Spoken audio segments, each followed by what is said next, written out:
Lepo pozdravljeni, dragi gostje. Lepo pozdravljeni na tokratnih dialogih z državljani. Tisti, ki se še niste, si prosim poiščite še kak prostor, da bomo lahko začeli. Kot verjetno veste, je namen teh srečanj, ki potekajo po vseh državah članicah Unije. V lanskem letu je bilo organiziranih 53 tovrstnih srečanj. Namen teh srečanj je seveda, da bi državljani Evropske unije čim več zvedeli o delovanju Unije in njenih inštitucijah.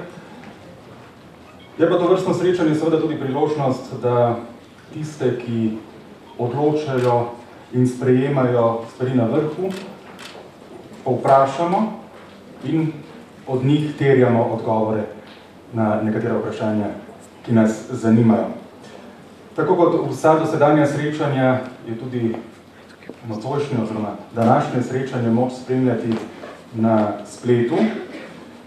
V razpravi boste lahko sodelovali tudi na Twitterju in sicer po vašemu vprašanju ali pa misli potrebno pridati oznako EU Dialogues.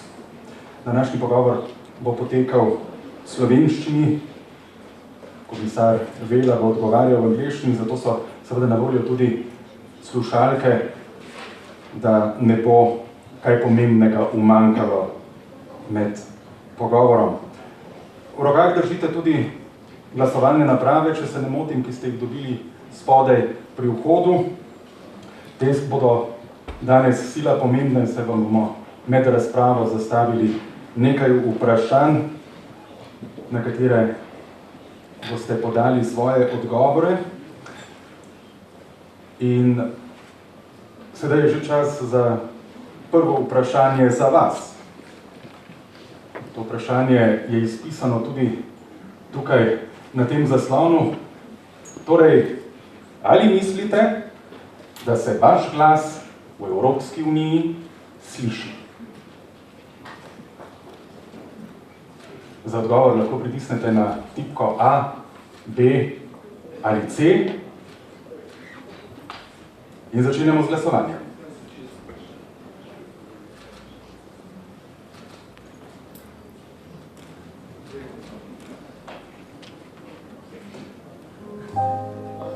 Ta glasba vas bo spomnila, da je do konca glasovanja še 15 sekund.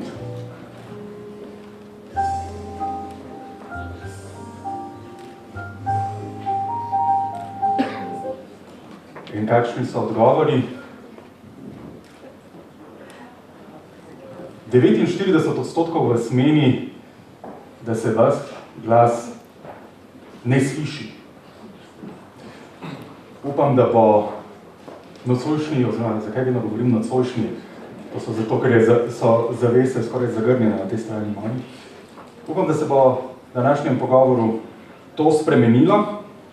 Kot veste, je tema današnjega pogovora krožno gospodarstvo, dobro za okolje, dobro za razvoj. Evropska komisija je konec leta 2015 namreč objavila paket ukrepov, s katerimi želi v Evropi gospodarstvo usmeriti proti trajnostni porabi virov.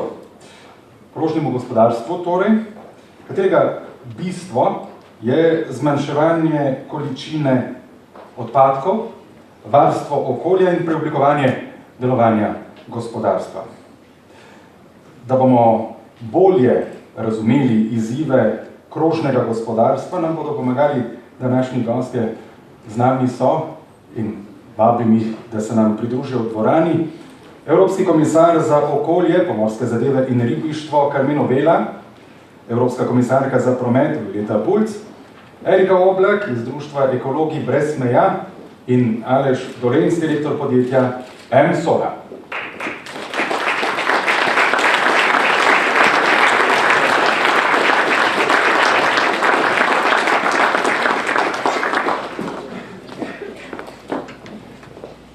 Lep pozdrav vsem štirim na odru. Sedaj pa je spet čas za vprašanje za vas. Vprašanje se glasi takole. mislite, da o krožnem gospodarstvu veste dovolj? Glasovanje poteka na isti način, kot je potekalo prej, torej z vašim stiskom na tipko A, B ali C, boste odgovorili na to vprašanje. Spet se bo v trenutku, ko bo do konca glasovanja še 15 sekund oglasila glasba, torej zdaj.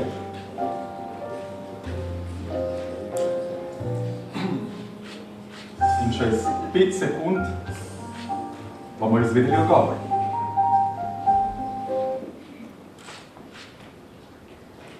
%69 vas pravi, da v krožnem gospodarstvu nima dovolj znanja. Pravi trenutek torej za odgovore na vsa vprašanja, ki jih imate. Še prej pa vabim najprej komisarko Bulc za uvodni nagovor, kasneje bom v uvodnemu nagovoru povabil tudi komisarja Rebo. Komisarka Bulc, prosim.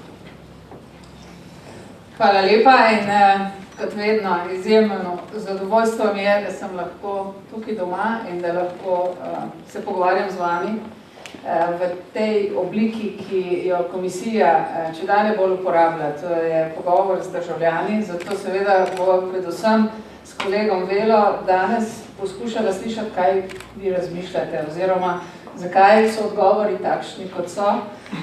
In seveda, da predvsem dobiva tudi kakšne konkretne pobude z vaše strani.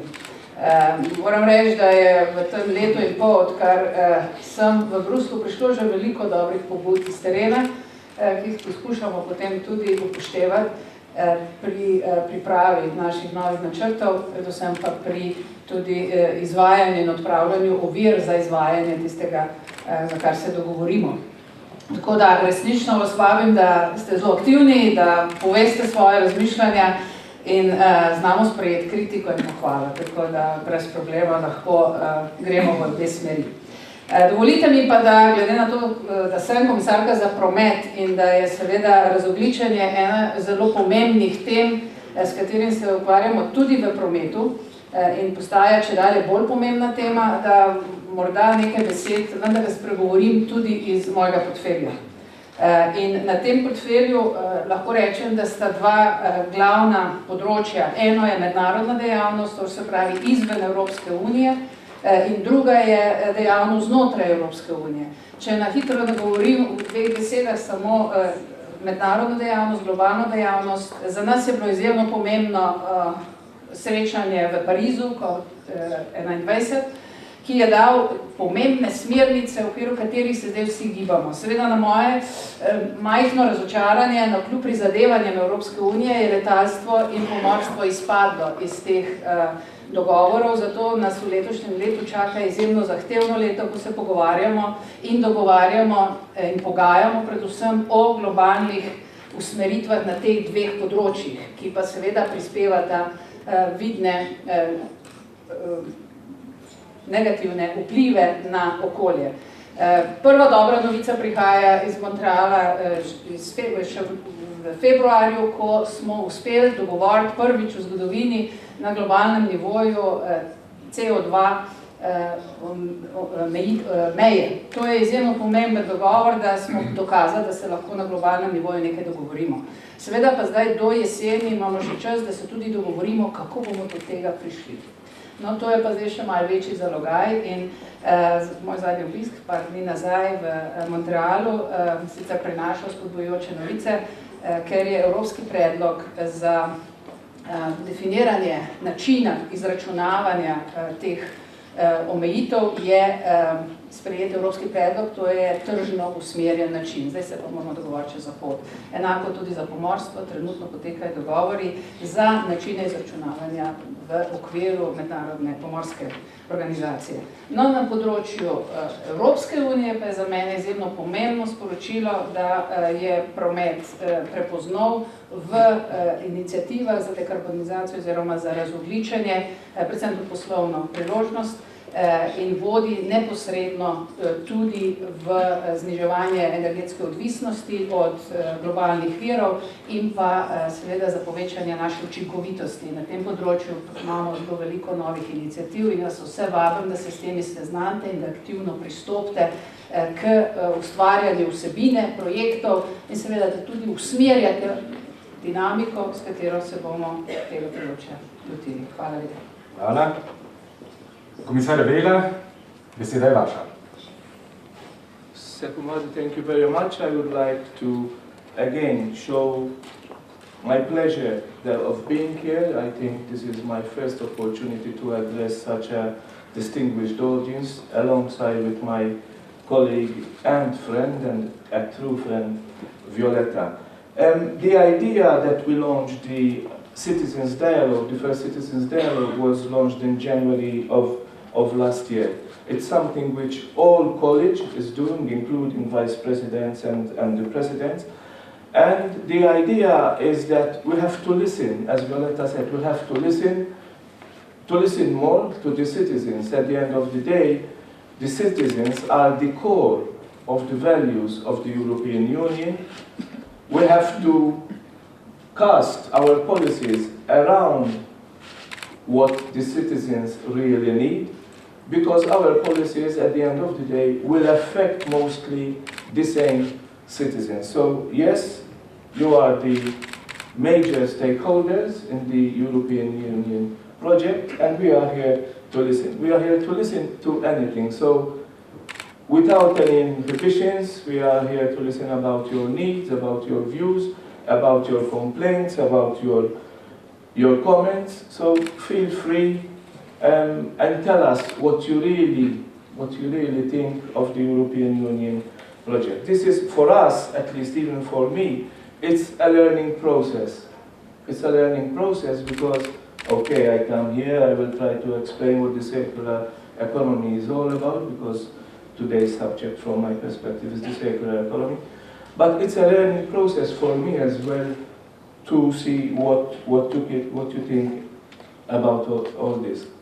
It's a very short program that I have. I only have 2 days this time in Ljubljana, but it is a very, very intensive program because I'm meeting ministers, I'm meeting you, I'm meeting fishermen. We're launching the Green Capital Award for Ljubljana. I visited 2 parks, an actual Natura 2000 site. I'm going to visit 2 ports. So this is my first visit to Ljubljana as a commissioner, but I promise it won't be the last for sure. And this is a way how we can improve the relationship between the citizens and the European Union. Violetta was telling me that you've already had 3 such events in Slovenia. That I think is a good record, because I don't think that there are many member states who have had the opportunity of having 3 citizens dialogue. I'm also here, I mentioned Ljubljana as the Green Capital Award, and because I'm here and I want to congratulate Ljubljana for achieving such a high sustainable level on environment and waste and transport objections. And we will be giving the award of the Green Capital to Ljubljana. This is something that obviously Ljubljana merited and Ljubljana worked for. And when I say Ljubljana, I mean from the very leaders down to the very citizens. With regards to my portfolio, my portfolio consists of the environment, fishing, fisheries, and maritime affairs. It's a very broad and at times a very controversial portfolio. I get my surprises as well, as Violetta mentioned. For example, I visited Expo in Milan, where the theme was Feeding the Planet.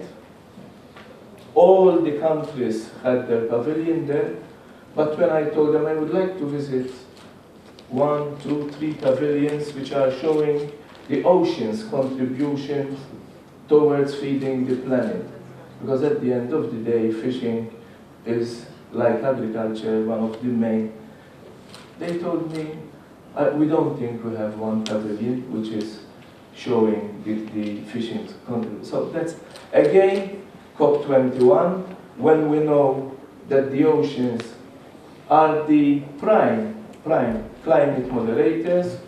Oceans are absorbing 90% of the planet's heat. They are absorbing more than 30% of the planet's carbon dioxide.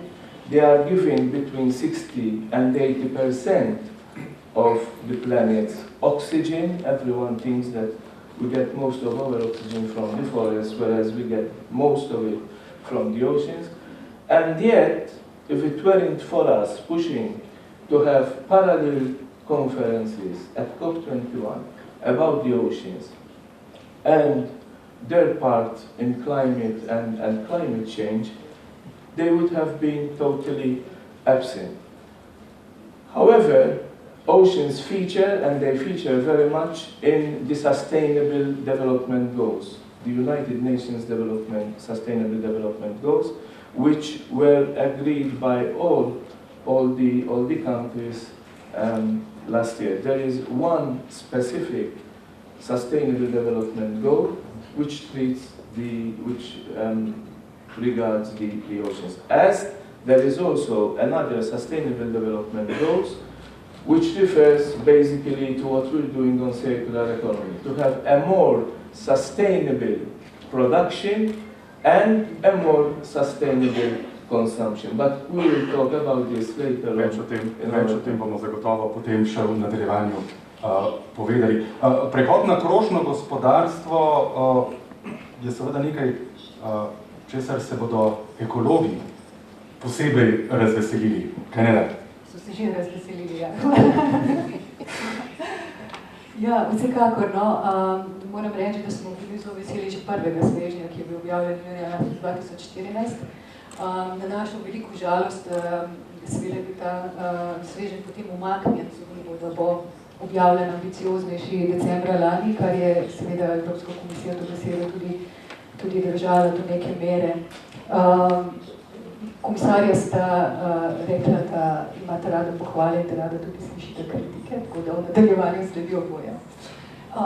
Pozitivno pri tem drugem svežnju je bilo seveda to, da je razširil precej svoje območje tudi na predvsem del okolju prijaznega oblikovanja, kar je izjemno pomembno, če želimo zaključiti pač te kroge, in urejanje oziroma spustil se urejanje teh trga sekundarnih surovin, kar je prvemu svežnju manjkalo. Vendar smo na žalost seveda izgubili pri drugem svežnju malce ambicioznosti pri ciljih, nekateri so celo izpadli. Nevladne organizacije seveda s tem nismo najbolj zadovoljne, predvsem kar se tiče cilja hrane in specifičnega cilja za preprečevanje morskih odpadkov. Vendar kot rečeno, v generalnem pa seveda ta paket pozdravljamo, ker je nenazadnje ne samo naravnan na gospodarstvo in ekonomijo, ampak tudi na okolje in mogoče na nek način prvič nekako ti dve področji tudi združuje in prednosti oziroma dobrobiti obeh nekako tukaj znotraj lahko v tem svežnju najdemo. To mogoče za začetek, jaz mislim, da bomo kasneje kaj več, ampak ker namreč vrag, ki se skriva v detajlih, zdaj je ta paket, ki je precej splošen, pričenjajo se razprave potem o teh detajlih, ker potem seveda nastanejo lahko precej velike razlike med mnenji in stališči in tako naprej. Gospod Dolenc, v vašem podjetju pravzaprav že zelo učinkovito uporabljate krožno gospodarstvo oziroma njegove principe. Ja, zanimivo, ko sem jaz prvič slišal iz besed, mislim, da je bil to naš bivši komisar, gospod Potočnik, besedo krožno gospodarstvo, sem rekel, poglej, zdaj je pa teorija v Bruslju ujela prakso v žireh. To seveda ne pomeni, da mi o krožnem gospodarstvu v teoriji vemo kaj veliko, da tudi že vse delamo v tem smislu, mnogo stvari, ki so še za izboljšati, ki jih moramo popraviti, se trudimo v tej smeri, ampak ta naša bistvena dejavnost v osnovnem poslu, ki je orientirana na uporabo naravnega slovenskega materijala, lesa, v proizvodnjo oken, in s to filozofijo smo začeli takrat, ko je bil vzpon plastičnih oken največji, ko so nas vsi čudno gledali, ko smo rekli, mi pač plastičnih oken ne bomo delali, mi se bomo skoncentrirali na okna iz naravnih materialov, iz lesa, iz tega, kar imamo okoli nas, kar raste okoli nas, in poskušali tu narediti v smeri tudi nekaj boljšega v smeri energetske učinkovitosti in to dvakrat potem prispevati k izboljšanju naravnega okolja, to se pravi uporabiti naravni material, pa istočasno prispevati k zmanjšanju porabe energije. Hvala. Najbolje, da kar skočimo v srž problema. Komisar Vela, kaj je torej krožno gospodarstvo? Kaj mislimo s tem, ko govorimo o krožnem gospodarstvu? I think the best way to explain what the circular economy is all about is to compare the economic model that we have today with the economic model that we are proposing. The linear economy that we have today means that we extract resources, we extract raw materials, we make products out of them, we use those products. After we use those products, we throw the products away with all the material included into landfills. So the resource is lost. That is linear economy. Then to make new products, we go back and we start extracting again. This circular economy that we are proposing, we extract resources, we produce products, we use the products. After we use the products, we remove and we keep the raw materials so that the raw materials would go back into production. This is a resource-efficient way of doing economy. Why am I'm referring to a resource-efficient way? Because Europe is very rich when it comes to manpower, to labor, to skills, but it is very poor when it comes to resources. We have a big, what we call a big resource deficit. Europe imports 6 times as much resources as we export. We want more jobs, we want economic growth, and we want more investment. But we cannot have these unless we are more competitive. To be more competitive, we cannot reduce production costs by lowering wages. That is crazy. But we can reduce production costs by making the raw materials, by making the resources stay into the production cycle.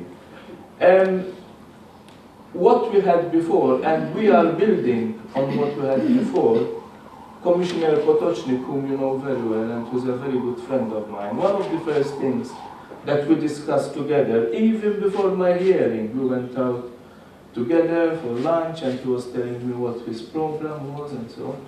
And we kept building on what Potočnik presented. But before we had a waste, we had legislation on a waste package, what to do with the waste. Whereas now we have a 360-degree package. We're not only interested what to do with the waste, but we want to focus first and foremost on how to avoid the waste. We can avoid waste by having better designs. We can avoid waste by using products that last longer. To give you an example, we are even addressing, for example, planned obsolescence. Today, you buy products, you buy a mobile phone, you buy a tablet, which is programmed, its own software, programmed that it will only be used for 3 years, for 5 years, and that is waste. So we went straight not only to the end of the product life cycle, but also to the beginning and the use. We can be also more resource efficient by changing the commercial model, not only the production model, but only the commercial model. Today, we have companies who are hiring out, not selling products. This is not a new concept. If I wanted a house where to live, I had two options. I either bought my house or I rented my house. So the concept of renting out is an old concept. But this concept is now being applied also to products. I can hire photocopying machines for my office. Today, there are companies which are hiring out even domestic appliances if you don't want to buy your fridge and washing machine, and you can actually hire them out. So even this sharing concept, we address this as well. So basically, that is the difference between the present linear economy and the circular economy which we are proposing. Later on, perhaps, I can also say how we are more ambitious, not just on targets, but more so on results. We are more ambitious because previously we were talking about basically 4 resources: plastic, paper, glass, and metal. Today, in the circular economy, we've brought in food and food waste, we've brought in plastics. We're going to have a special strategy for plastic.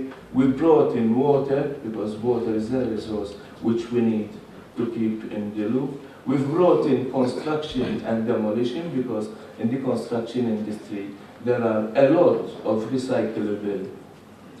And we have put targets, and we're trying to phase out landfills and so on. But all these, as my colleague said, are details. Perhaps we can talk about them even later on. Med temi ambicioznimi cilji, ki naj bi jih Evropska komisija zasledovala pri tem, je 65% recikliranje komunalnih odpadkov do leta 2030, 75% recikliranje odpadne embalaže do leta 2030, zmanjšati količino odpadkov, ki končajo na odlagališčih, na največ 10% vseh odpadkov do leta 2030. Kar nekaj ambicioznih ciljev je noter, in prehod na krožno gospodarstvo seveda pomeni tudi prilagoditev vseh ostalih podpornih panog, tudi infrastrukturne panoge, tudi prometnih razmer po Evropi. Komisar Krulj, se vam zdi, da je infrastruktura v Evropi pripravljena na upad prevoza surovin, če bodo ti cilji seveda doseženi? Je evropska mreža prometna infrastrukturna pripravljena za krožno gospodarstvo? Ja, seveda, promet je zelo pomemben element krožnega gospodarstva in se zadeva 3 ključnih izzivov, ki jih imamo v Evropski uniji. Eno so pomanjkanje svojih lastnih energetskih virov, drugo je pomanjkanje lastnih surovin. Imamo pa na 3. točki veliko prednost, to so pa kakovostni ljudje in dobre inovacijske pobude. Ravno okrog tega seveda tudi izvan promet, in prvič bomo postavili zdaj model za promet krožnega gospodarstva.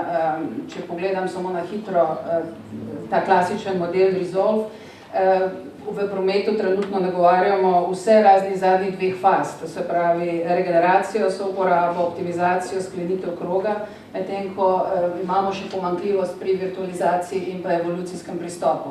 Vendar so prvi rezultati zelo vzpodbudni, v skladu s tem, kar je že kolega Karmenov omenil.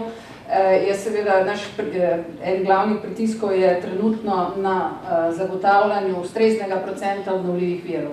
In tukaj bi rada izpostavila, promet danes predstavlja okrog 34% vse porabe energentov, vseh energentov v Evropski uniji in od tega, nažalost, več kot 95% so še vedno na osnovi nafte.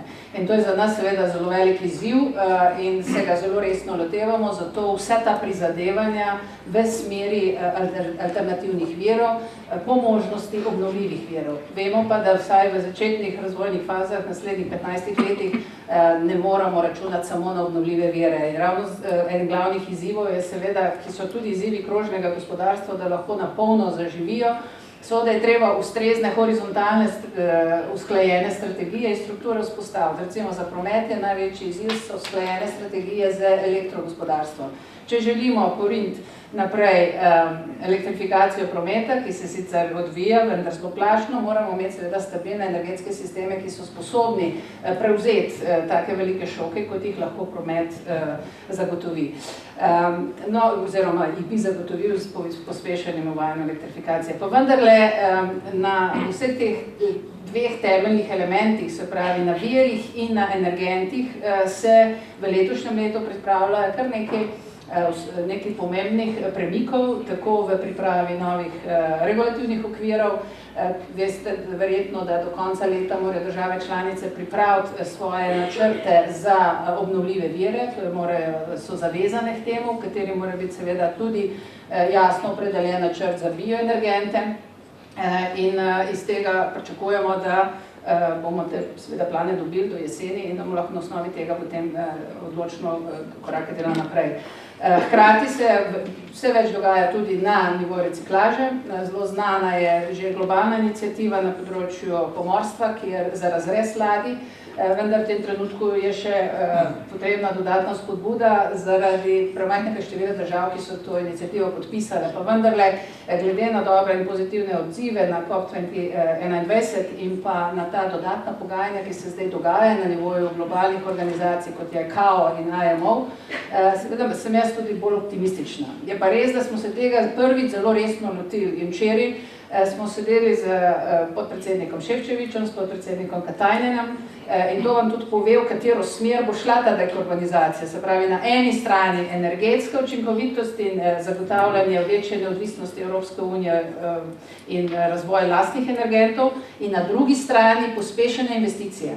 In zaradi tega, ker je Evropska unija tako lačna zdravih investicij in je pomanjkanje javnih sredstev vse večje, se je seveda Evropska unija zagnala tako imenovani Junckerjev načrt oziroma EFSI, kjer pa imajo zelene tehnologije in pa sploh tehnologije povezane z elektrifikacijo, z drugimi oblikami obnovljivih virov, z vzpostavljanjem tudi novih plinskih terminalov in uvajanje novih tipov vozil, oziroma predvsem novih oziroma propulsion systems, da mi je pa ušla slovenska beseda, pogodo, v tem smislu so velike investicijske priložnosti ravno iz tega novega načrta, kjer se vleče v aktivno delovanje zasebni kapital. To je zasebni kapital zavarovalnic in pa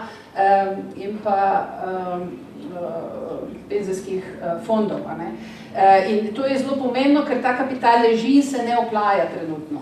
In zato se moramo zdaj potruditi, in jaz vas vse vabim, da si preberete podatke o tem novem investicijskem načrtu in pomagate pripraviti dobre projekte, ki bojo ta kapital lahko angažirali. In v Sloveniji imamo tudi konferenco 22. aprila na temo uporabe tega novega mehanizma EFSI-ja in vseh ostalih oblik financiranja za prometne projekte. Tako da upam, da je kdo od vas tudi zainteresiran za to, da pride in se dodatno pozanima v tej smeri. Res je, da smo na začetku, sploh v prometu, vendar so obeti in priložnosti tako velike, predvsem zaradi tega, ker je zaradi teh smelih korakov, ki jih Evropska unija zdaj dela, je postalo naše gospodarstvo veliko bolj globalno konkurenčno in zanimivo. In to vam čisto iz lastnih izkušenj lahko povem, ker seveda področja, ki se tega tikajo, so tako upravljanje učinkovito prometa, kot nove prometna vozila, kot nove sistemi upravljanja in ko grem po svetu, seveda hkrati delujem tudi kot ekonomski diplomat, kar pomeni, da prodajamo naše rešitve in predvsem v rešitve, ki so pomembne trenutno iz aviacijskega prometa, to je z letalskega prometa, predvsem SIZAR, kot je naš paradni konj za učinkovito upravljanje zraka oziroma letališč, in pa rešitve za učinkovito upravljanje železniških sistemov, tako imenovan IRTMS, in to sta tudi dva najbolj zanimiva globalna produkta.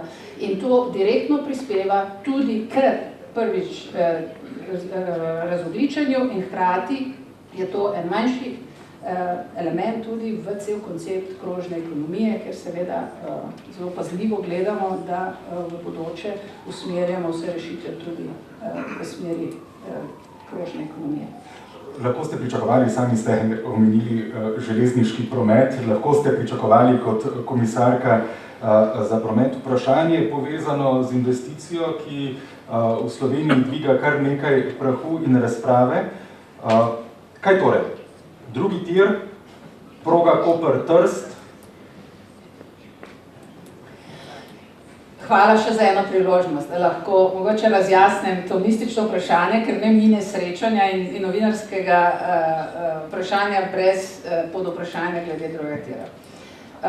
Mogoče, če mi dovolite, da vendarle izkoristim to priliko, pa tudi razložim, kako prihaja do tovrstnih investicij in potrditev tovrstnih projektov, ker je to zelo pomembno tudi za vse nadaljne projekte. Kot prvo je relacija Koper oziroma Jadransko-Baltski koridor za Evropsko unijo izjemnega pomena. To je del hrbteničnega omrežja, ki ga sestavlja 9 koridorjev. In to je eden od 9 koridorjev. Zakaj je za nas to pomemben? Prvič, ker iz severja priključuje prvič baltske države v enotni transportni sistem Evropske unije in drugič, ker povezuje severno-jadranska pristanišča z centralnimi industrijskimi področji, kot so Slovaška, Češka, Južna Poljska, Madžarska, Južna Nemčija. In seveda je to bistveno cenejša in hitrejša pot, kot če morajo ladje nadaljevati pot do severnoevropskih pristanišč. Zaradi tega je takrat Evropska unija tudi potrdila zavezo Slovenije, da omogoči to skrajšanje poti, ki se meri več v roku 5 do 7 dni. Torej, ta koridor je za razvoj evropskega gospodarstva pomemben.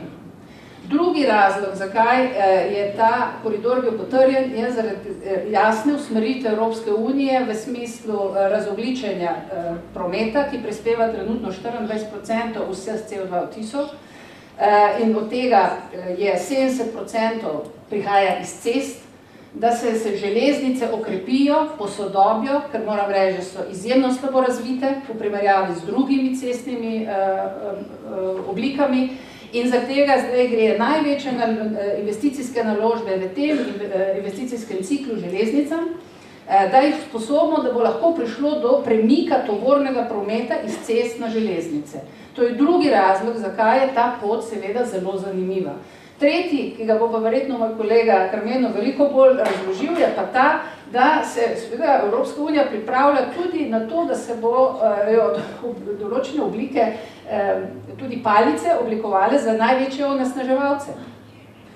In kjer seveda upam, da bo Slovenija, ki je sicer prepoznana kot ena najbolj zelenih držav, tudi s svojimi rešitvami, ki jih ima na področju države, delovala v smeri nizkoogljične družbe.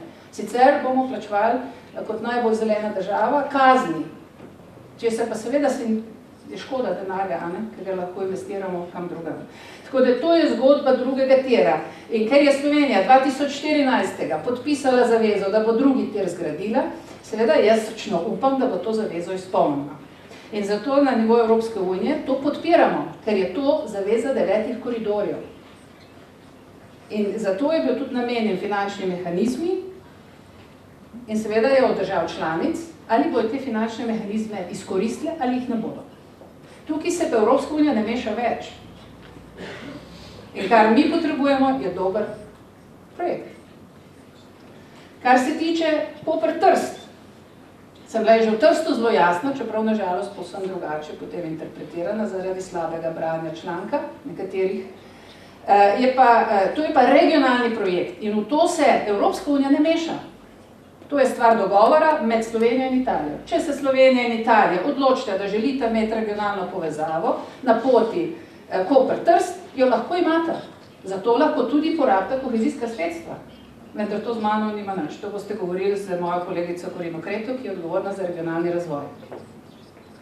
Tako da jaz upam, da smo enkrat za vselej, dragi kolegi iz financ, bom zelo cenila, če boste to jasno napisali, da bi enkrat to zgodbo razčistili, ker se nažalost vse prevečkrat izkorišča za najrazličnejše politične namene in se jo napačno interpretira v javnosti in po nepotrebnem razburja lokalno prebivalstvo. Hvala. Jaz si bom še dovolil malo drezanja v to rano. Rekli ste, ko pride enkrat do potrditve izgradnje, tukaj naprej nas stvar, to, kar seveda projekt ni končan, ne zanima. To je na državi članici. Na državi članici je, da projekt prijavi kakovostno, da izpolnjujejo vse kriterije za kakovosten evropski projekt, in potem se začne pogajati za finančna sredstva, vkolikor jih seveda rabi strani Evropske unije. Trenutno so na voljo 3 najbolj znani mehanizmi za financiranje koridorskih projektov. Eno je klasičen, tako imenovan CEF mehanizem, ki je izključno namenjen 9 koridorjem. Drugi so tako imenovana kohezijska sredstva, za katere je Slovenija še vedno upravičena, vendar se bodo zaradi uspešnega delovanja Republike Slovenije in vse boljše gospodarske rasti seveda tudi temu primerno zmanjševala. In tretji je ta nov paket, tako imenovan Junckerjev paket ali EFSI, ki pa seveda ima v pogajanju, v pogajalskem procesu tudi zasebnega investitorja, ki pa bo želel vedeti, na kakšen način bo lahko ta denar seveda tudi potegnil ven, ko se bo želel investicijo zaključiti. Zato mora biti seveda projekt narejen atraktivno, mora pokazati tokove, prihodkovne tokove, ki pa seveda pri železnicah se vse bolj nagibajo v smeri tovornega prometa in angažiranja strank oziroma strank v procesu, ki so za določene povezave zainteresirane. Torej, finančna sredstva so na voljo, iščejo se dobri projekti, hkrati pa se zato, da se pritegne in da se lahko angažira zasebni kapital, trenutno izjemno veliki napori delajo v smeri, da se pripravijo banke za to, da lahko investirajo, da se, oziroma zavarovalne inštitucije in pa pokojninske inštitucije lahko sploh angažirajo na prometnih projektih. To pa zdaj pripravljamo. Solvency II je prvi pomembni korak, ki gre v to smer, ki seveda omogoča, da se vzpostavijo ugodni pogoji tudi za institucionalne investitorje, da se lahko angažirajo. Tako da pogoji se pripravljajo letošnje leto. Mi smo na prometnem področju že sfinansirali, samo kot primer, 10 novih projektov in angažirali v zadnjih 6 mesecih dodatnih 5 milijard kapitala, kar je ogromna vsota na 28 milijard, ki jih imamo letos v tem 5-letnem obdobju na voljo za investiranje v prometne projekte. S tem, da seveda je še dodatnih 2 milijarde bilo angažiranih na prometnem portfoliju, vendar je to bolj posvečeno za vozila, za ladje, za zelene rešitve na področju vozil. Tako da ta mehanizem je atraktiven, vendar brez dobrega projekta ne zazvenčkla. Dobro, ustavimo se pri tem. Čeprav verjetno vas bo kot nekoga, ki daje denar, tudi zanimalo, kako je ta denar porabljen. Mi ves čas spremljamo, imamo izjemno učinkovit tako imenovan governance model in ves čas vse projekte spremljamo, ves čas tudi vidimo, ali zamujajo za fazno implementacijo ali ne. Tako da glede tega je Evropska unija v zadnjih letih izjemno povečala svojo učinkovitost, zaradi tega, ker je denarja, predvsem iz javnega denarja vse manj in zelo pazimo, da se ta javni denar tudi ustrezno kapitalizira in seveda doda dodano vrednost. Zato je en glavnih elementov pri vrednotenju projektov ustvarjena dodana vrednost, ustvarjena kratkoročna in ustvarjena dolgoročna delovna mesta. In ta dva nova kriterija se bodo v letošnjem letu začela tudi poročati kot sestavni del poročila za vse projekte, ki jih bomo sofinansirali. Hvala. Gospod Oblak, eden od ciljev je skrb za okolje, seveda. Pokazalo se je, da posamezniki nekako znamo stremeti, oziroma vedno bolj spoznavamo pomembnost usmeriti se proti skrbi za okolje. Kaj pa podjetja? So podjetja pripravljena svoje procese prilagoditi krožnemu gospodarstvu, skrbi za okolje, manjši porabi surovin? Odvisno katero podjetje. No, imamo zelo napredno podjetje, tako v Sloveniji, ne eno od teh imamo tukaj tudi priložnost mogoče podrobneje spoznati kot na globalnem, evropskem in globalnem merilu. Tisto, kar se meni zdi zelo pomembno pri krožnem gospodarstvu, je prav to, da pravzaprav se tukaj združuje oboje v svežnju, prinaša, kot rečeno, dobrobiti za gospodarstvo in dobrobiti za okolje. Zato tudi nevladne organizacije ta sveženj pozdravljamo. Je pa zelo različno seveda od tega, od podjetja do podjetja, kot rečeno. Tudi v Sloveniji, recimo, bi se mogoče gospodarstvo lahko oziroma moralo bolj zavedati izzivov in priložnosti, ki jih paket prinaša. Predvsem v smislu, ker je slovensko gospodarstvo, vemo, da ima isti problem, kot ga ima Evropa. Ne? Evropa je celina, ki ni bogata z naravnimi viri in tako dalje, s surovinami. In tudi osnovna produktivnost v slovenskem gospodarstvu je nizka. Zato se mi zdi pomembno, no, da razumejo koncept, da se podjetja mogoče večkrat bolj seznanijo oziroma razumejo ta koncept. Tudi zato, ker smo nekako vpeti, kakorkoli vzamemo v evropsko gospodarstvo. Veliki delež slovenskih podjetij je nekako dobavitelj podjetjem v drugih evropskih državah. In o prehodu seveda bodo nekatera podjetja tako v Sloveniji kot v Evropi verjetno poraženci, nekateri bodo zmagovalci. In če recimo slovenska podjetja prepoznajo priložnost v krožnem gospodarstvu in sledijo nekako tudi tistim podjetjem, ki jim dobavljajo svoje izdelke, potem bo seveda ta prehod lažji, mogoče lahko tudi dobijo, potem izkoristijo oziroma vidijo priložnost, da seveda iz dobavitelja se premaknejo mogoče tudi na nek višji nivo in tako naprej. V glavnem, mislim, da je za Slovenijo cel kup izzivov, za slovenska podjetja cel kup izzivov. Imamo nenazadnje tudi industrijo avtomobilov Renault v Novem mestu. Renault, matično podjetje, je eden od osnovnih članov Ellen MacArthur Foundation, ki je ena, bom rekla, fundacija pomembnih igralk na mogoče paketu krožnega gospodarstva ta trenutek, vendar v Sloveniji kako ni zaznati, da bi Renault kot matična firma, pravzaprav, ki je zelo napredna, to tudi nekako poskušala prenašati v Slovenijo. Vsaj zaenkrat temu ni videti tako. Se pravi, teh izzivov je kar precej tudi pred slovenskim gospodarstvom. Komisar Vela, prehod na krožno gospodarstvo pomeni tudi prehod celotne verige na ta nov način razmišljanja. Yes, it's not something that we have and we can do only in units.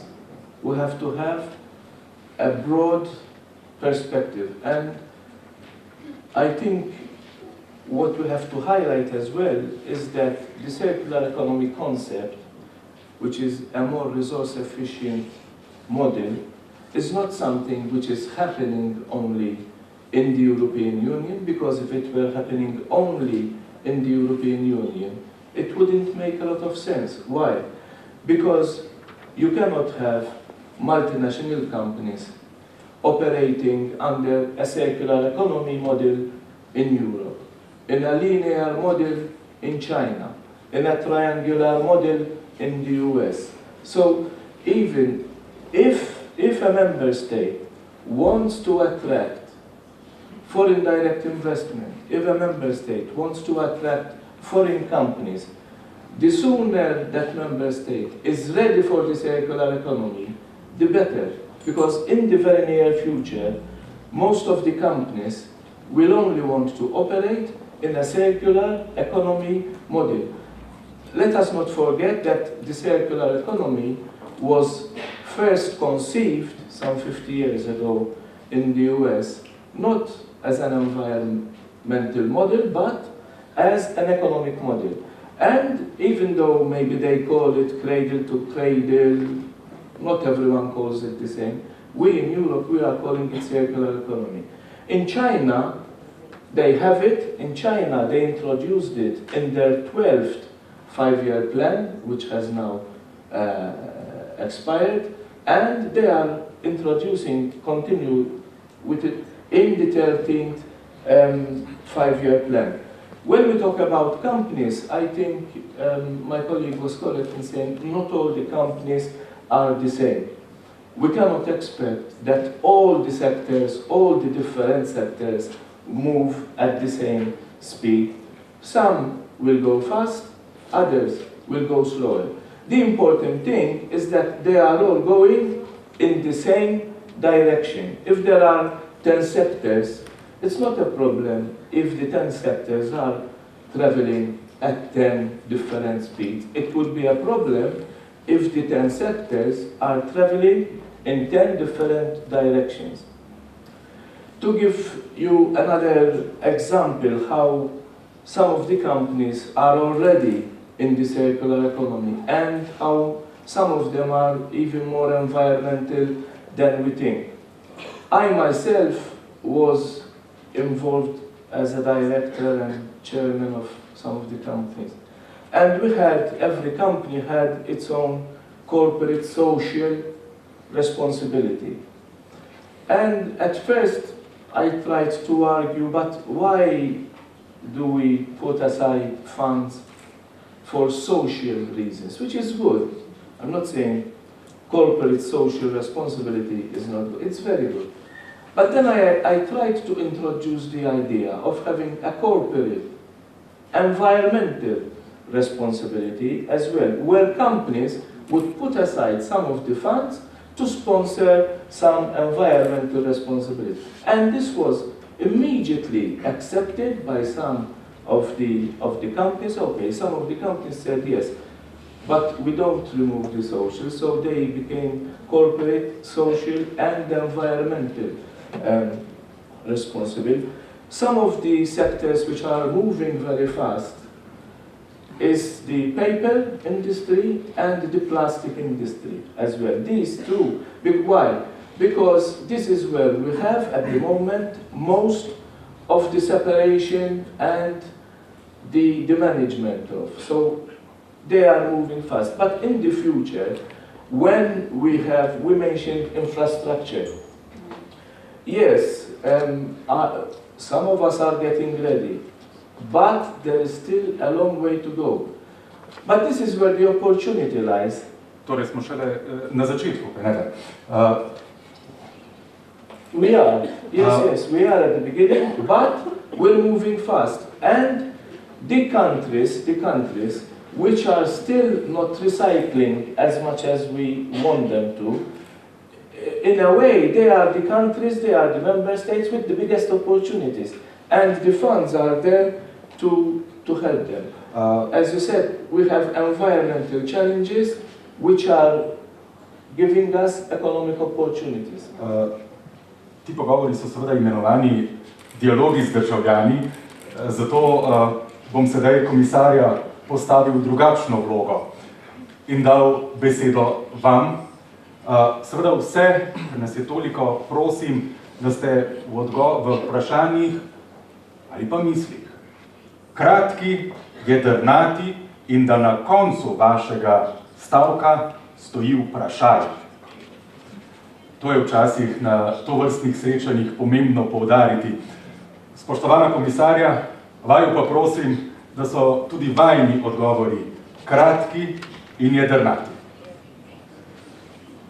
Prosim za prvo vprašanje.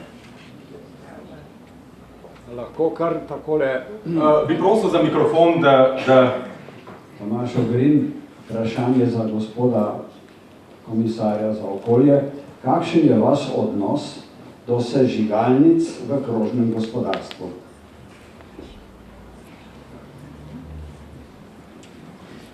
Okay, in the circular economy model, we have the hierarchy. What levels are the most acceptable? At the very bottom, we have landfills, because once you throw material in the landfill, then you've lost it completely. On top of that, we have the waste to energy level, which is the incinerators. It's accepted that investment in incineration is one of the circular economy models. Why? Because rather than throwing the material in the landfill, we would be recovering energy from the material. However, we want, and we are going to be very, very careful about this, and I'll tell you why. Because some of the member states or some of the companies are investing in waste to energy. They are investing in incinerators. However, when they find that the investment is done, but the economies of scale of the material is not there, then they start throwing everything in the incinerators, even waste which could be recyclable, and that is not accepted.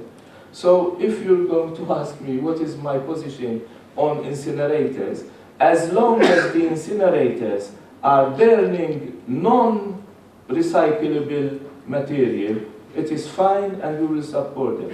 But to justify the investment, we will not allow that they burn also recyclable material. That is out of the question. And similar to that, we have the biotreatment plants as well, the mechanical and biotreatment plants as well. So yes, they are accepted, but we have to be careful that they do not burn material which could be recycled. Hvala. Thank you very much. A lahko mogoče jaz to eno vprašanje nadaljujem? Lahko, seveda. Ker je, ko govorimo o non-recyclable odpadkih, zaenkrat ni nikjer definicije, kaj to je. Zato mogoče vprašanje gospodu Karmenu-Belli, ali se to mogoče predvideva, da se bo dalo v framework, da direktivo, zato ker je izjemno pomembno, ker prav Energetska unija, ki je sprejela nedavno Kažipot, pravzaprav omenja to in je velika nevarnost, da namesto iz odlagališč preselimo seveda odpadke samo v energetsko predelavo, ne pa v tisto, kar želimo, se pravi preoblikovanje, recikliranje, izkoriščanje osnovno teh odpadkov. That's right. You are correct, and this will be addressed for sure, because it's important that we address it. Like we're going to address even the definition of waste. When is waste regarded as waste, and when is waste regarded then as a recyclate? Recyclate and hopefully not RDF. No, recyclates.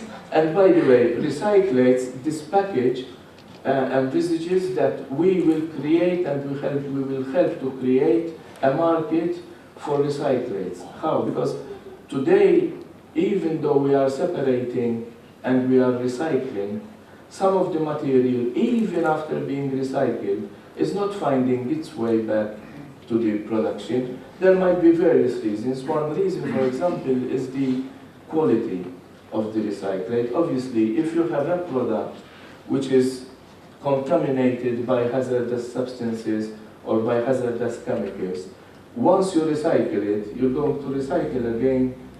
So we don't regard that as a good quality recyclate. So even there, we have to be careful that at the very design stage, we incorporate only hazardous-free materials in the design of the product. Hvala. Naslednje vprašanje, tam vidne roko. Pozdravljeni, vplivnik Mihael. Mene pa zanima, spet za komisarja, mogoče vprašanje, ali vi osebno mislite, da bomo lahko samo z mehkimi prijemi prešli v krožno gospodarstvo, ali pa bomo morda morali prejiti tudi na dodatno obdavčevanje, predvsem virgin materials oziroma izdelkov, ki imajo velik okoljski vtis.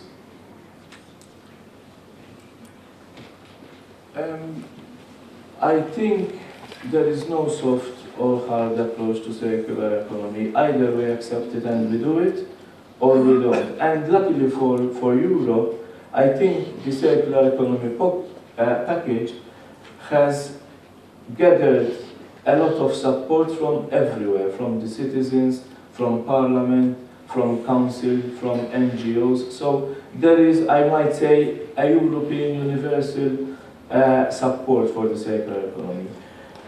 How we set targets, how we achieve those targets then, is left to the member states. You mentioned whether we could use taxation.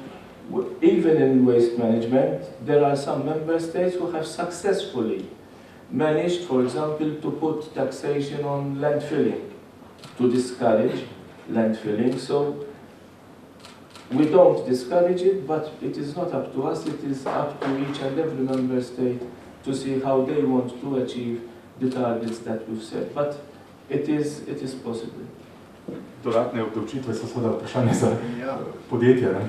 Ja, tu kot predstavnika podjetja, gospodarstva, me seveda zanima, mogoče malo bolj konkretno, vemo pač, da če hočeš neko politiko spraviti v življenje, da je to potrebno na eni strani neke spodbude, na drugi strani pa seveda tudi neka palica, da te zadeve le spraviš v red.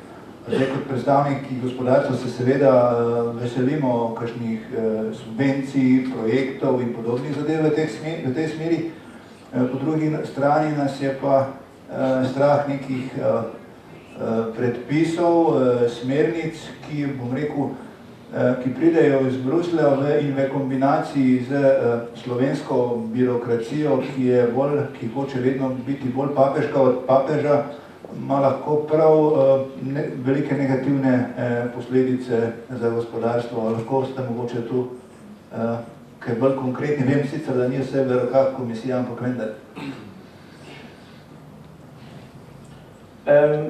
Yes, and I think we owe it to the private sector that once they commit to the circular economy, then we support them. And that is why we are putting strict targets on the member states, because at the end of the day, when it comes to production, investment, commercialization of the products, it is primarily the private sector which is doing all that. When it comes to waste management, collection, recycling, mostly, not always, but mostly, it is the public sector which is doing that. So everywhere I go, I always tell the member states that if you do not deliver on the waste management side, you are letting your private sector down. And that is why we are making certain that the recyclates there's a good quantity, otherwise unless there is the quantity, the economies of scale to go back into production is not there. And that the recyclates have to be of a certain quality as well. So yes, we are putting that is the stick on the member states. But also we are realizing, and we want to be more ambitious, not only on the legislation part. At the end of the day, what's the use of putting tons and tons of legislation, then the implementation is almost next to zero. We want to focus. We focus on the legislation, but we want to focus even more than before on the implementation. It is not only correct to assess our success by the amount of legislation that we put on the table, but it is better that we assess our success on the output from that legislation. When we were discussing the targets on the circular economy, we had two options. First of all, we said about running at different speeds. Whenever we come up with one piece of legislation in Europe, for that one piece of legislation, we have 28 member states running at 28 different speeds, which is to be accepted. And there might be reasons for it. For example, let me give you one reason. I come from a very small country, which is Malta. Population 400,000. If the private sector wants to invest in a recycling plant, I don't know, in Germany, or in France. They make their calculations, and the first thing that they ask is, how much waste is this region producing? If the amount of waste is high, okay, then it merits investment in a recycling plant. If the waste which is generated is small, then the economies of scale are not there, the private sector will not invest, and that investment will have to come from the public sector, from the government, which will have to take that investment away from health, from education, from... So there are reasons why 28 member states run at 28 different speeds. When we were discussing the targets, we had to choose. We could have said there are states, member states, which are lagging behind. So because they are lagging behind, we bring down our level of ambition. We bring down our targets. We said no. The second option was, let's keep the same ambitious targets. Let us identify the member states which are not running fast enough. Let us sit down with them. Let us discuss what is the problem, what the barriers are, and let us try and solve the barriers with them. That is the approach. Because yes, we have to be legislators in Europe, but we also have to be facilitators. What's the use of legislating and then not facilitating that legislation is implemented? So there is the stick and there is the carrot. Vsekakor je veliko odvisno seveda od lokalnih, oziroma vsake države članice, kaj ne, sedaj bom jaz postavil vam vprašanje, preden gremo na naslednji krog vprašanje. Sicer vprašanje, ki se mi zdi v tem trenutku sila pomembno, je seveda, ali mislite, da, upam, da se bo izpisalo na zaslonu, torej, ali mislite, da Unija svojim delovanjem, svojimi ukrepi spodbuja prehod Slovenije v krožno gospodarstvo? Slišali smo nekaj palic in korenčkov je na voljo, sedaj pa vaši odgovori, kot že prej, ABC in 15 sekund, ko bo zvočiti glasba.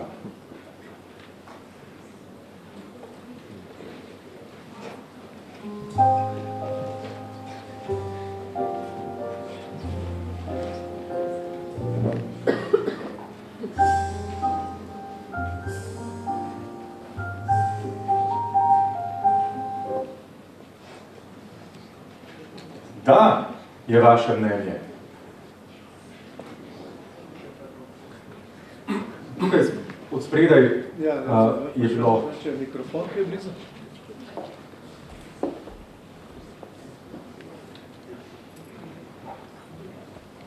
Ja, tole vprašanje za nas občinstvo je točno pisano na kožo mojim kratkim mislim po mojem vprašanju.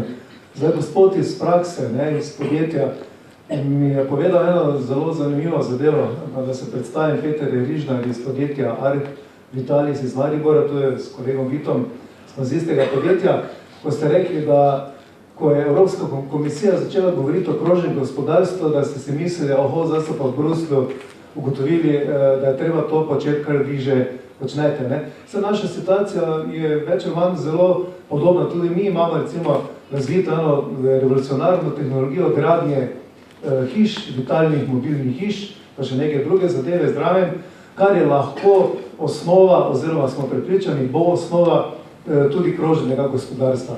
Torej, kaj napraviti enim podjetjem v Sloveniji, ki imajo tehnologijo sodobno, da bo glas tej tehnologije prišel celo do Evropske komisije. To pomeni, da ne bo Evropska komisija ali pa ljudje, ki delate v Bruslu, iznad prakse, torej odvojena od nas, ampak da bomo delali skupaj z roko v roki v korist krožnega gospodarstva. Hvala. Prosim bi za kratek odgovor. Yes, very briefly, this is very encouraging because when I said we have environmental challenges and economic opportunities, the economic opportunities are not only in production, but they are in designing, in innovation, in doing things differently. We cannot continue doing the same things that we used to do before. So it would be very interesting to discuss, to see what the innovation in this design is. I don't know the size of the project, so I don't know whether the investment is 5 million, 50 million, 10 million, I don't know. But the circular economy is being backed by a number of funds. There are Horizon 2020 funds, there is FC, which is providing, together with the European Investment Bank, some 315 billion, and some of the projects have already been applied for and allocated. So I don't know whether and where your project fits, but we would be very much interested to know, either through, if you contact our representation here, and that would be a good starting point. But we would encourage that kind of project. Komisarka, premalo vidite na teh evropskih platformah slovenskih podjetij iz, da rečem, periferije, iz Ljubljane jih je kar nekaj. No, to je bilo moje prvo presenečenje, ko sem prišla v Bruselj, kako zelo malo smo Slovenci zastopani v različnih evropskih platformah.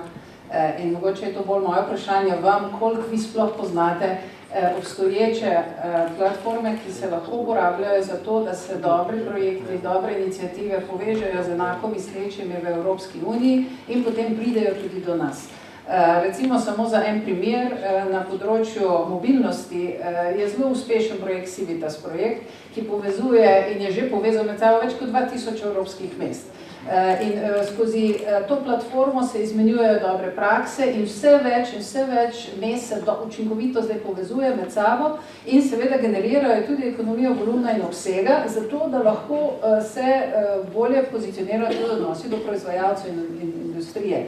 Recimo, mi smo bili čisto navdušeni nad inicijativo, ki je v resnici posledica naše konference v Ljubljani, ki je bila v jeseni, vendar na februarskem srečanju v Bruslu je 20 mest že podpisalo skupno pogodbo o elektrifikaciji javnega prometa in zdaj se bojo skupaj prizadevale za uvajanje električnih avtobusov v mestih.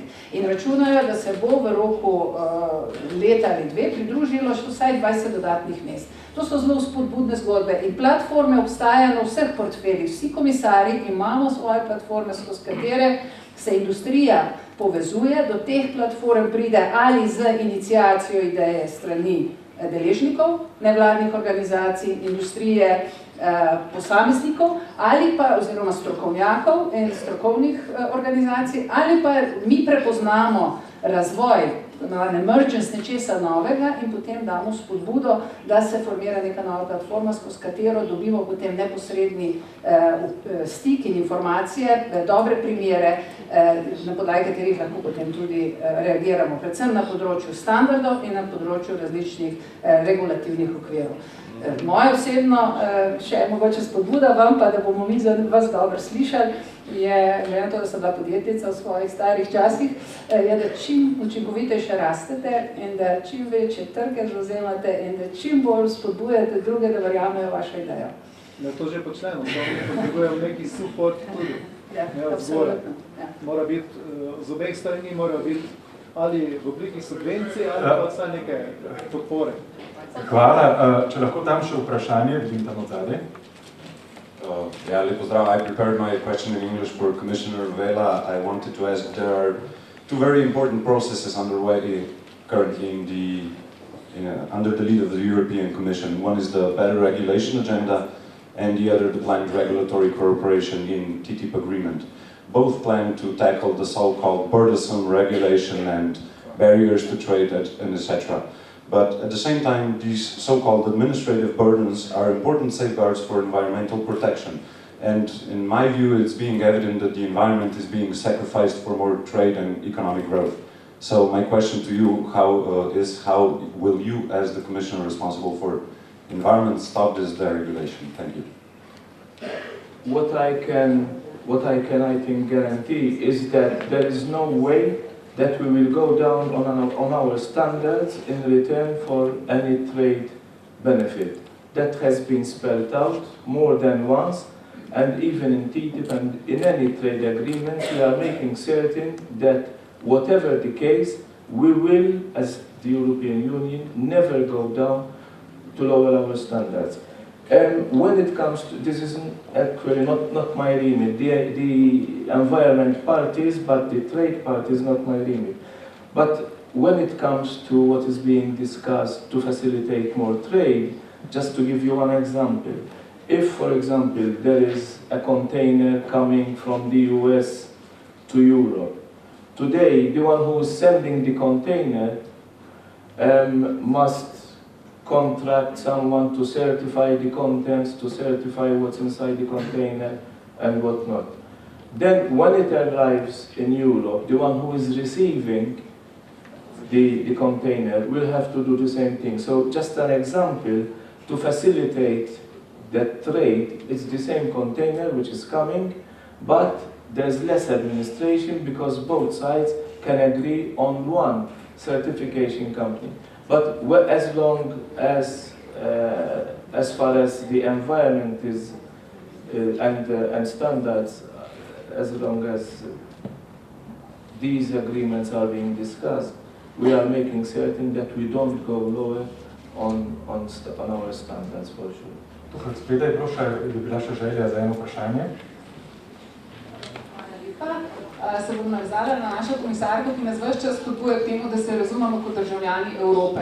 In zadnje vprašanje je bilo naslovljeno ravno na to, ali EU naredi dovolj, da bomo mi v Sloveniji implementirali načela krožnega gospodarstva.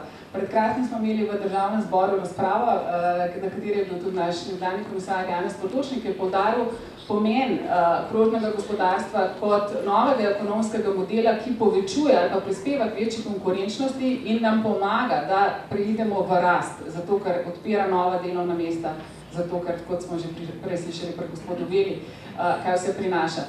Po drugi strani pa na tej isti razpravi smo opazili, ki ni bila razprava, danes pa hvala Bogu je, da naša ministrstva nikakor ne sodelujejo in ne razumejo te soodvisnosti. Samo vsi skupaj, vsi deležniki povezani, danes imamo tukaj predstavnike NGO-jev, gospodarstva, ki zelo veliko naredijo in stopajo v prve vrste. Na drugi strani pa se zdi, kot da naša vlada ne razume, da je to na agendi in da vsi skupaj morajo stopiti skupaj za to, da bomo to lahko implementirali. Tako da mogoče pogled iz Brusla, tokrat, čeprav smo mi del Brusla, ampak vseeno bi prosila za ta pogled iz Brusla na nas, ki se želimo deklarirati kot zelena referenčna država v digitalni Evropi, kje nam zmanjka, ali rabimo palico, ali lahko tudi s kakšnim korenčkom pridemo.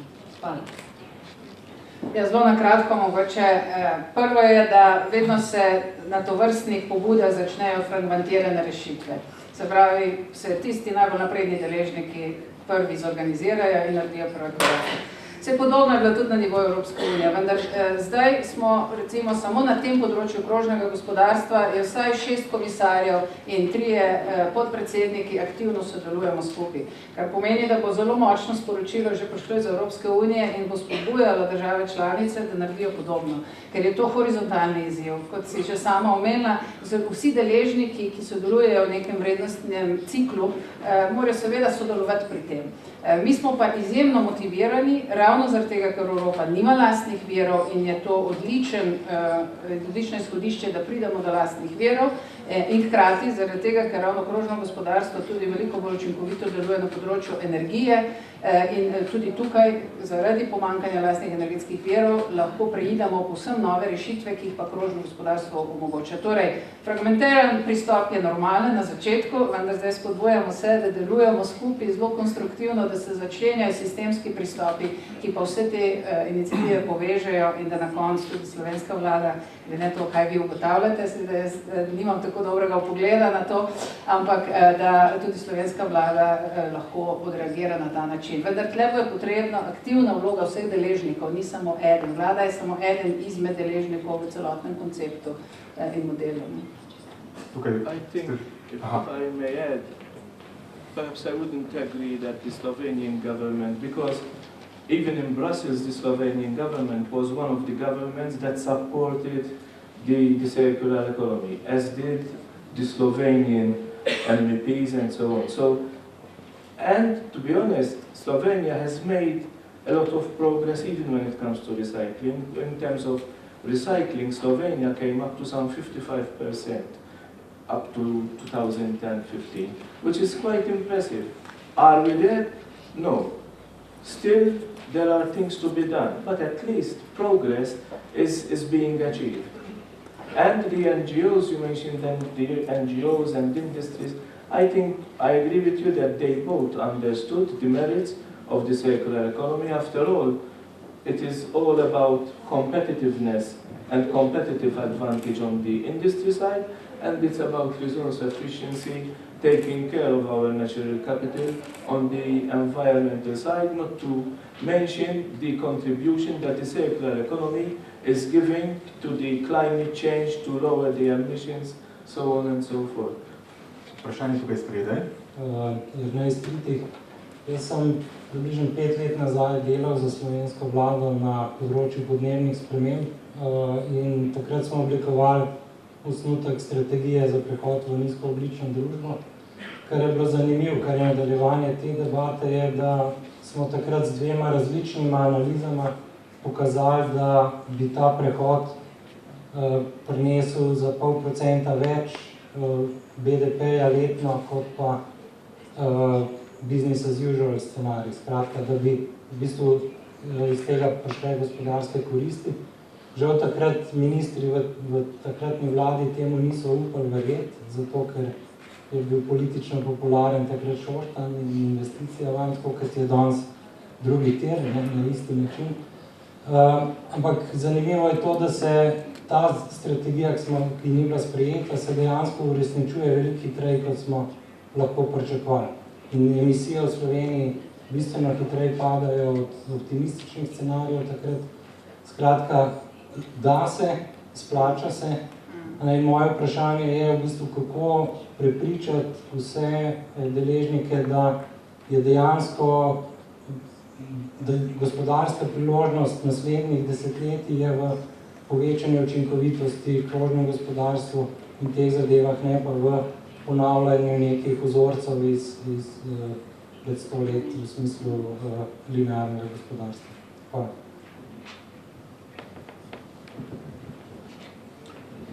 Yes, you are.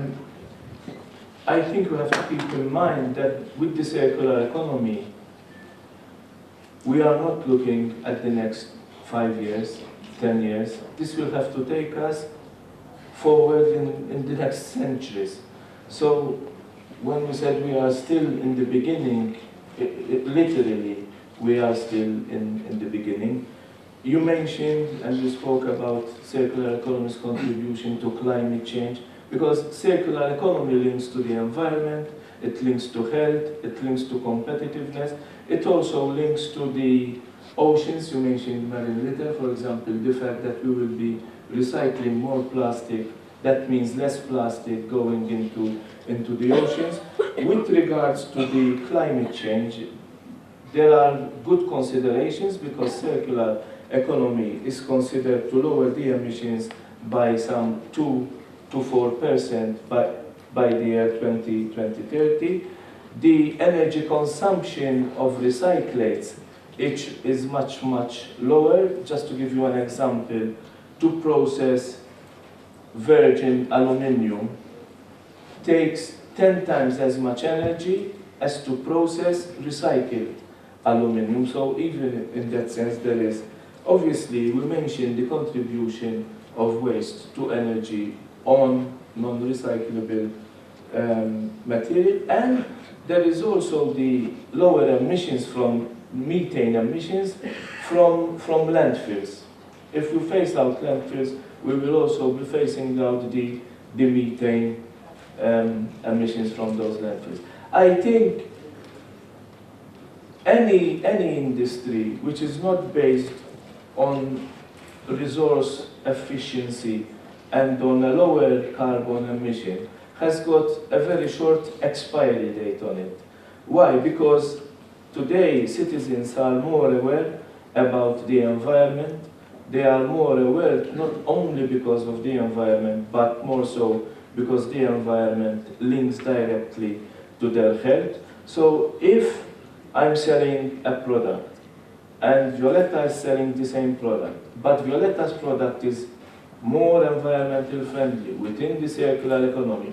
I am 100% that she will have a competitive advantage over me, because consumers, the citizens, are becoming more aware of the importance of her product as against mine. Kar nekaj rok sem še videl v publiki, ker se nam čas počasi izteka tudi zaradi naslednjih obveznosti, ki imate komisarja v Ljubljani in v Sloveniji. Bi spet rad vam zastavil eno vprašanje. Vem, da smo zelo široko zastavili današnji pogovor, vem, da je ogromno vprašanj, pa vendar vprašanje je tokrat za vas. Ali se strinjate, da tovrstni dogodki izboljšajo vaše poznavanje Evropske unije in seveda programov in idej, ki jih uvaja življenje Evrope.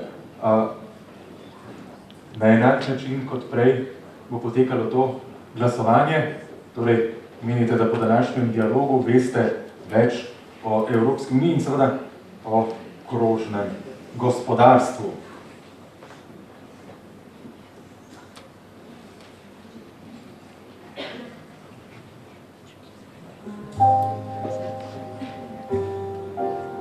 Že znano opozorilo, da je do konca glasovanja samo še nekaj sekund.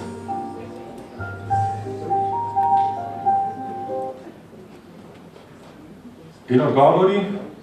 Vsekakor da. Torej, cenjena komisarja, še večkrat bo treba priti, morda na kakšne daljše obiske in to vrstno druženje z državljani. Kot sem že na začetku omenil, žal v tem trenutku, čeprav bi rad več vprašanj ne moram sprejeti. Zagotovo pa bodo v Evropski komisiji, kjer so že prej pred tem pogovorom zbirali vprašanja, na ta vprašanja odgovorili. Hvala komisarjema za te odgovore. Mislim, da smo nekoliko popraskali po površini. Če sem vas prav razumel, iniciativa je tukaj, sedaj je na državah članicah, na državljanih je seveda, da skrbno bdijo nad delom institucij držav članic. Hvala za pogovor in seveda hvala vam za vprašanje in opravičilo tistim, ki tokrat niso prišli do besede. Hvala.